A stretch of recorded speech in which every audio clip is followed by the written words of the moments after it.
Entre 2012 et 2014, le prince Harry a entretenu une relation amoureuse avec Cressida Bona. La jeune femme s'était alors inquiétée de son état, comme le relate le livre The Palace Papers, Inside the House of Windsor. Le prince Harry a vécu une histoire d'amour avec Cressida Bona. Le prince Harry et Cressida Bona sont restés ensemble 2 ans.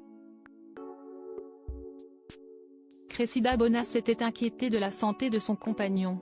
Avant de vivre une belle histoire d'amour avec Meghan Markle, le prince Harry a fréquenté d'autres femmes. Il a ainsi été en couple avec Chelsea Davy entre 2004 et 2010 puis avec Cressida Bona entre 2012 et 2014. Cette dernière lui avait d'ailleurs été présentée par sa cousine, la princesse Eugénie. Pourtant, dès le début de leur relation, la jeune actrice avait remarqué le comportement changeant du prince Harry. Le livre de Tina Brown intitulé The Palace Papers, Inside the House of Windsor est revenu l'état d'esprit du prince Harry à cette époque. En effet, il était alors très instable. De plus, sa relation avec le prince William s'était dégradée après son mariage avec Kate Middleton. Le jeune homme montrait alors sa colère à ce sujet. Quand il ne s'épanchait pas sur William, il déversait ses rancœurs sur Charles, a précisé la biographe. Une colère qui avait fini par affecter sa relation avec Cressida Bona. Cressida Bona a incité le prince Harry à consulter un thérapeute au fil de leur relation. Cressida Bona avait commencé à s'inquiéter pour la santé mentale de son compagnon.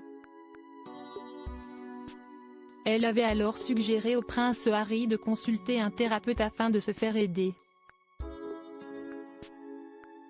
Il aurait ensuite pris conseil auprès du MI6 Secret Intelligence Service. On avait besoin de quelqu'un qui soit incroyablement discret et qui comprenne ce que c'est que d'avoir une version publique de sa vie et une version privée de sa vie, raconte un contact de Tina Brown dans son livre. Finalement, cette suggestion avait permis au prince Harry d'aller beaucoup mieux. Après sa rupture avec Cressida Bona, il lui avait d'ailleurs écrit une lettre pour la remercier. Celle-ci indiquait « Je t'admire, je te souhaite bonne chance et surtout merci de m'avoir aidé à affronter mes démons et à chercher de l'aide. » En mars dernier, le mari de Meghan Markle s'est confié sur ses troubles mentaux. Il a ainsi confié lors d'une interview qu'il avait souffert de troubles du stress post-traumatique, de déficit de l'attention, d'anxiété et de dépression.